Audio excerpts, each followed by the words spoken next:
Thank you and welcome to the show this morning. The topic this morning is a profile on Mr. Lonnie Graves Sr. And of course, Mr. Lonnie Graves Sr. is an author, the author of a book, Ain't Millipus and Her Wheel. And of course, Mr. Graves, let me welcome you to the show this morning and to have you to give us some information about your background, your education, and some of the things that in a real sense motivated you at the age of 93 to write a book. And not only to write a book at the age of 93, but to have another book coming out that has been recently written by you. And, you know, give us that kind of information in terms of your background, your education, and your experiences, and then we'll go further in terms of a profile on your life this morning. Thank you, sir.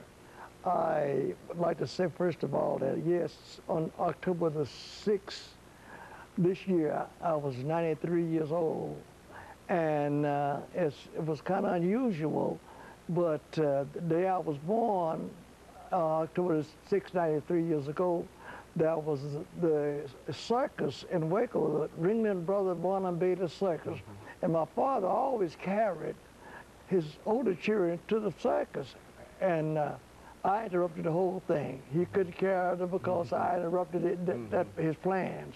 But that's the day I was born. We had a farm. Our father and his brother, older brother, had a farm together, and I was reared on that farm. The farm, however, was in my father's brother's name instead of his, because he kind of raised my father. And it so happened that my father built a house that was several log houses on that place at that time. But my father built a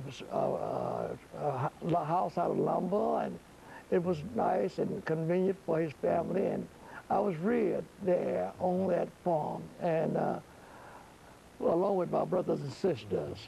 And when I was 7 years old, I went to the local school there, that in the country there, out from a little small town named Satin, Texas, in Falls County, and adjoining McLennan County.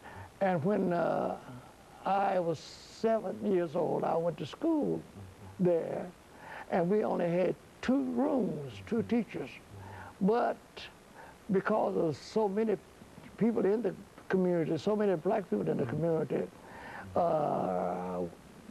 we asked the school, my parents and others asked the school to have build another room and hire another teacher.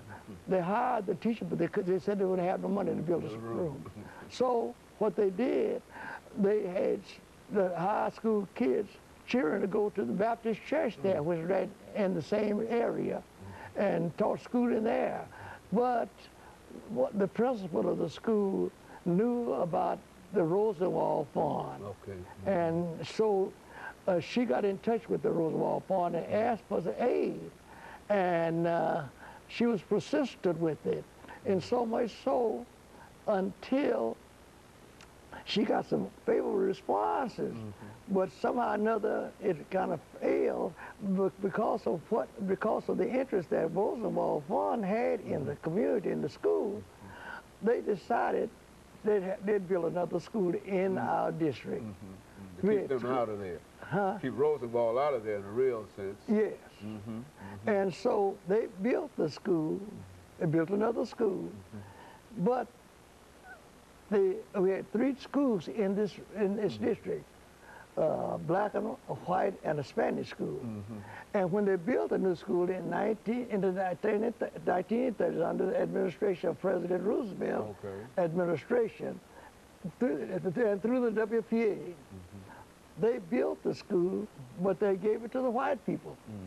And they gave us the white people's school. And that's how it was, but it was pretty nice, but that's an experience we had. But I went to school, and we had 10 grades, and I graduated at the 10th grade because I needed one more high school. And I was valedictorian of my class, and the teacher was very proud of me, and they arranged for me to go to a black college. And they said, you can pass it. You can take the last grade and take a college course. I got that scholarship. But my mother died when I was 16 years old. And my father was much older than mother, and he became ill. And I could not go to school. I had to take care of my three brothers. Okay, let's stop for this first commercial break, after which we'll come back and we'll pick up where we left off. All right. And of course, we'll be back with our audience following this very, very short commercial break.